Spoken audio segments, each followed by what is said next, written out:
The next general I want to talk about is James Edward Rains.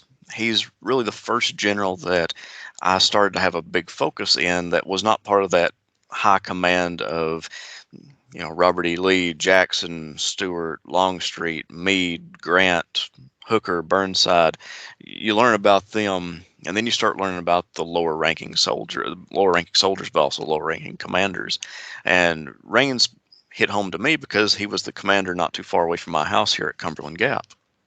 And he has a unique story, and I wanted to talk more about him. He was born in April 1833 in Nashville, Tennessee, so he's another young man as well. He worked at his father's saddlery and tack, so just a kind of humble beginnings.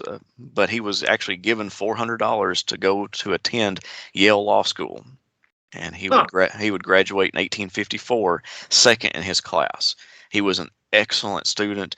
He made wonderful speeches. He actually won awards for some of his speeches. He would come back to Nashville, Tennessee, and become the city attorney.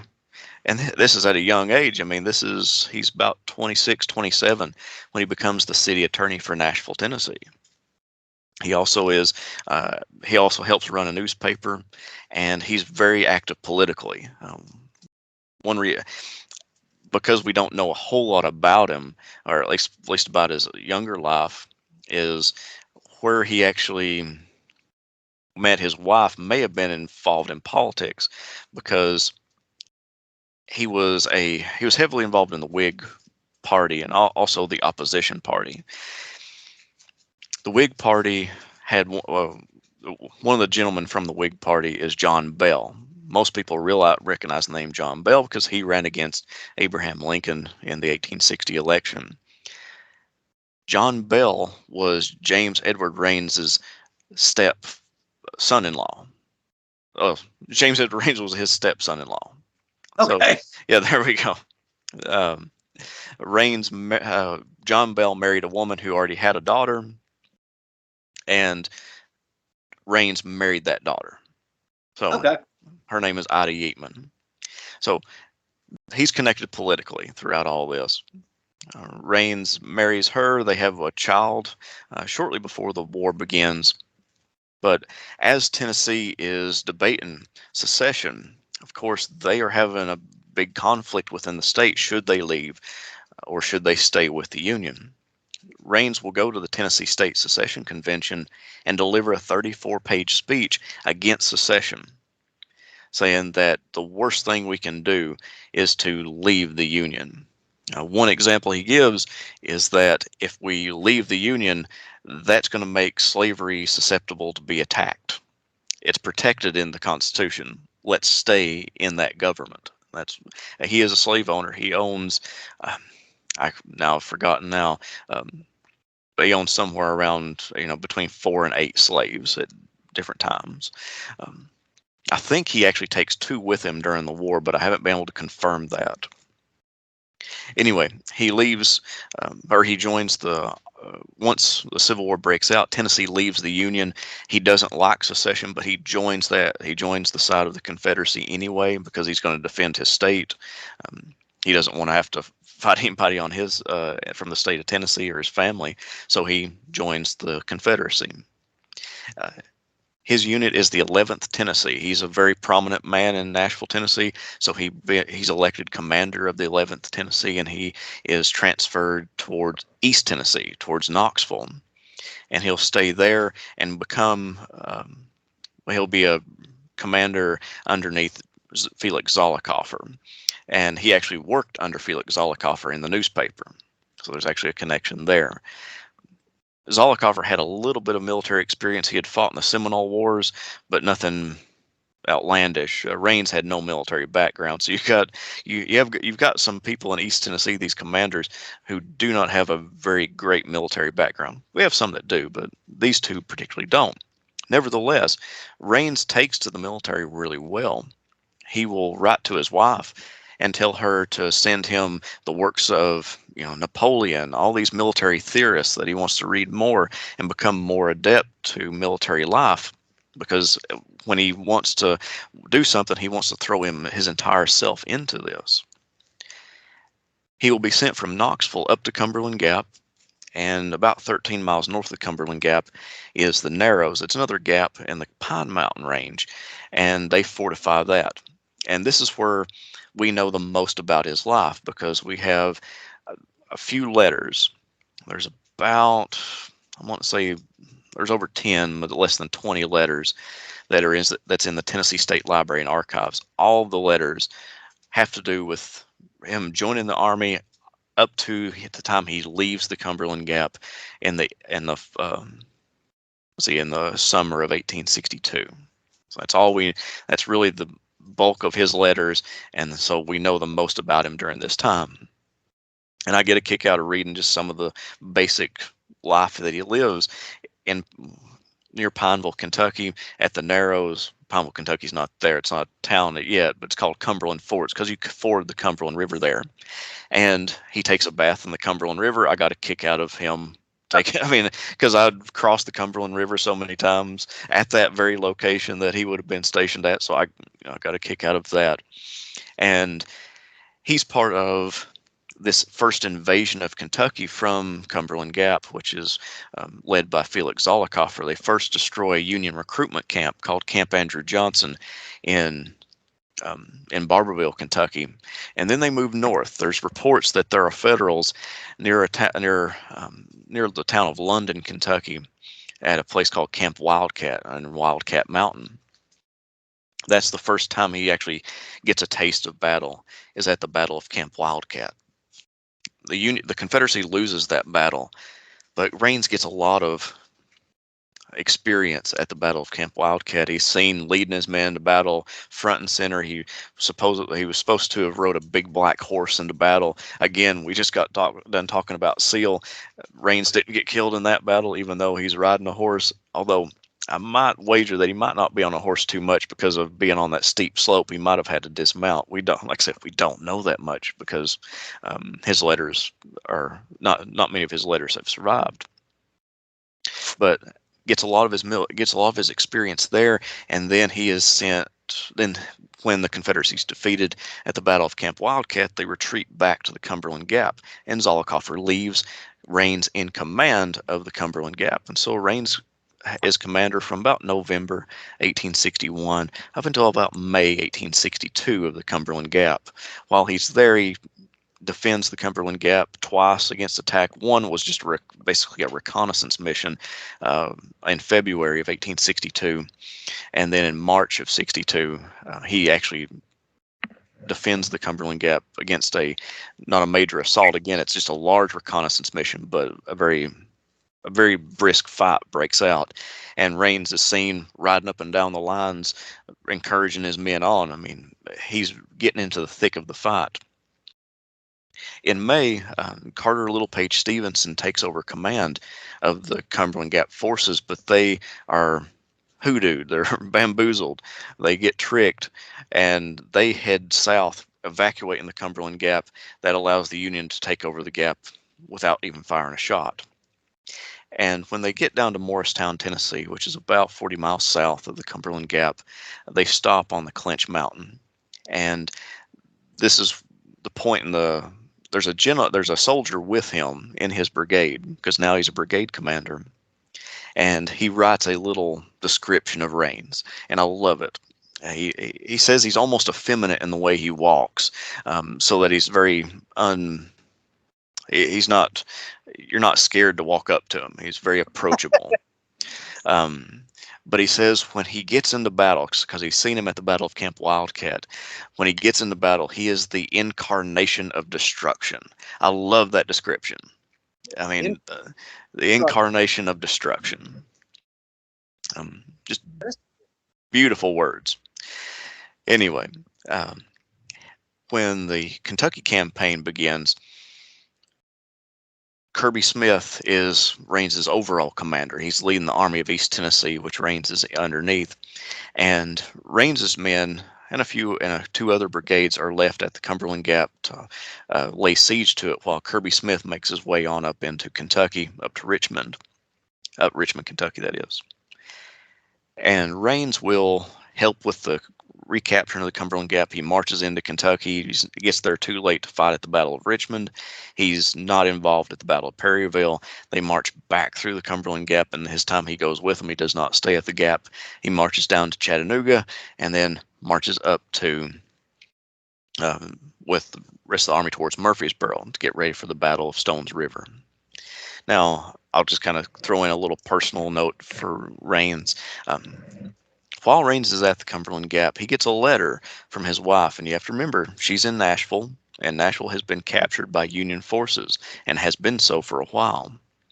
She writes to him and tells him that she's had some Union officers in her house and provided them lunch or dinner, something to that effect, and he is very depressed at that. I mean, he is distraught that his wife would let his own enemy into his own house and feed him.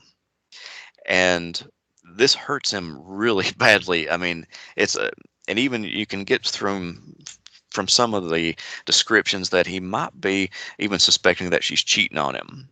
And so this is an element of the Civil War that we don't hear about much. We hear about military campaigns, but we don't hear about personal lives and what's happening in their own minds when it comes to even their love life.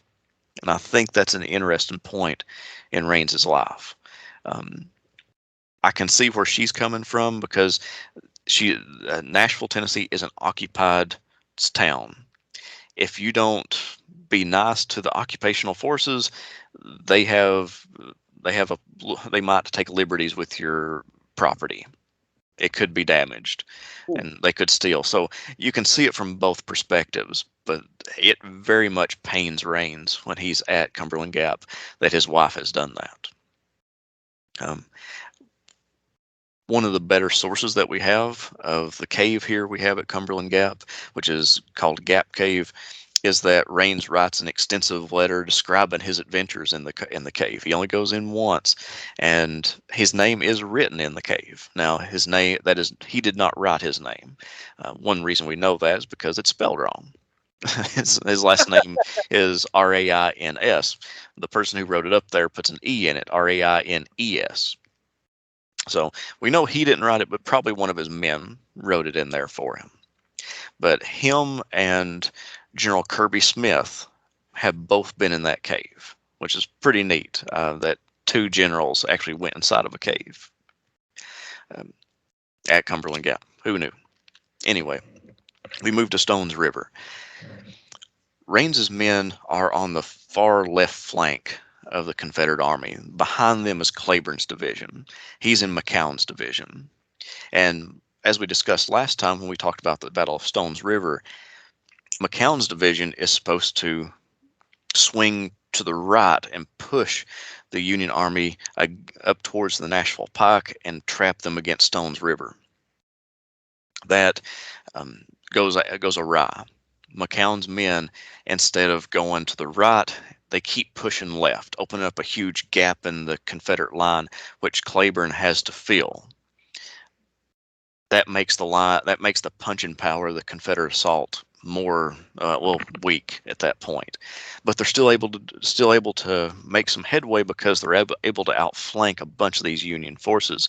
So it is partially Raines's men that hits the Union line first that morning at 6 o'clock at Stones River.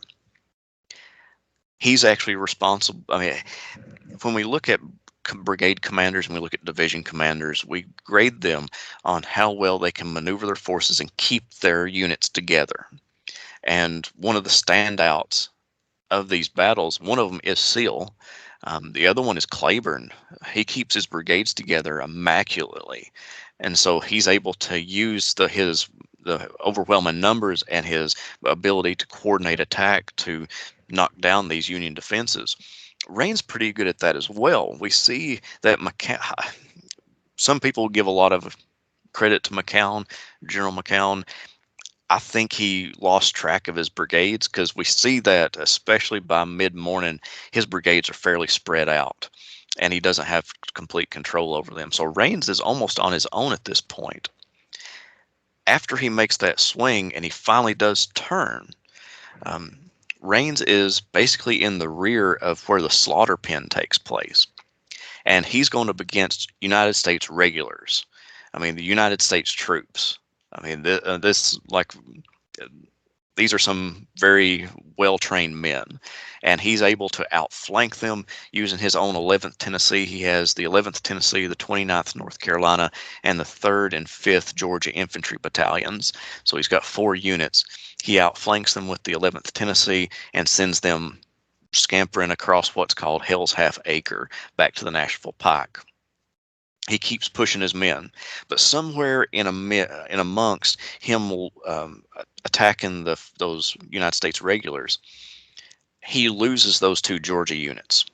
We don't know how that miscommunication took place, but the Georgia units get kind of tangled up in that dense cedar forest that is part of the Stones River battlefield.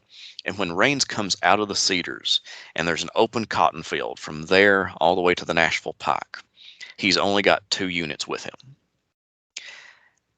He thinks, and rightfully so, he thinks that Patrick Cleburne's division is right behind him. Cleburne had to move. He normally would have been right behind Rains, and that would have been a massive attack against the Nashville Pike. But there were Union forces coming from the north, and Patrick Cleburne, in all of his great military intelligence, sends his brigades north, but that leaves Rains out in the open by himself. He's on a black horse. He brings his men out of the cedars. He's expecting infantry to be behind him. He launches an attack, and a hail of bullets hits him in the hand, and that bullet goes through his hand and hits his heart. It kills him instantly. He is 29 years old. His horse is an interesting story. One of these North Carolina soldiers that he commands said that his horse, when he gets shot off his horse runs into Union lines. A few moments later, a Union officer comes out onto the battlefield riding that same horse.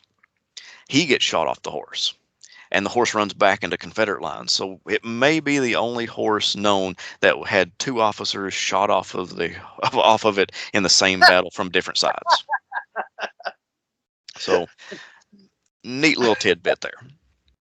Any idea why the guy was going to ride back into the Confederate lines? Say it again. Any idea why the Union officer was going to ride it back into Confederate lines? Well, no, he wasn't going to ride it back in. He was riding the horse to lead his own men towards the Confederates. Oh, okay. Oh, yeah, that's right. I forgot about the different offsetting charges. Okay. And so once Rains is killed and the 11th Tennessee and 29th North Carolina are butchered in what's called Hell's Half Acre at the Battle of Stones River, they fall back. Those units will disperse and hit at different points, but Rains is killed. He passes through federal lines and is taken to Nashville, and he's buried there. He's buried in Mount Olivet Cemetery in kind of a little catty corner place in that cemetery. I've been there twice, and it's not too far from John Bell, his stepfather-in-law's grave. But that is the story of James Edward Rains. Just a neat character in the Civil War history. So I wanted to highlight both him and Seal just to kind of get their names out there. Again, James Edward Rains was 29 years old when he got killed. 29, he had about a 3-4-year-old daughter, and a wife at home when he was killed. Two young men. 2 very young men, yes, 31 and 29. And Rains was he had an excellent mind. He was a good politician, as far as we know. He was heavily involved in politics. I wouldn't call him a politician, but he was a city attorney.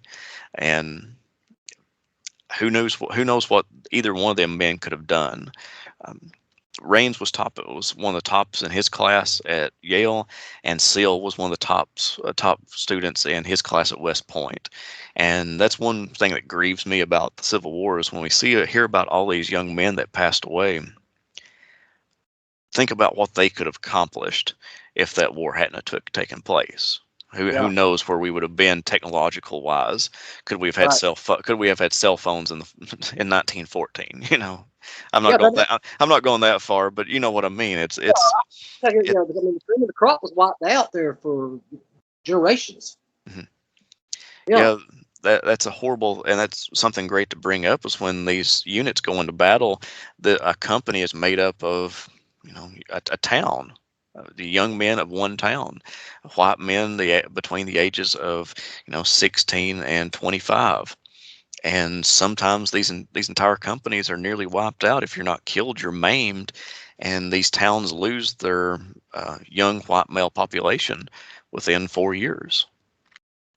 Yeah, there's a God, I forgot which one it was. But it was one of the Alabama units I was just looking at one day, and I was if I had any names that popped in there. There was one that was about an hour from where I live now, and it had the ranks was full of the name Peaks, Hmm. Bice, Scarborough, and that was my grandparents' name on my mother's side.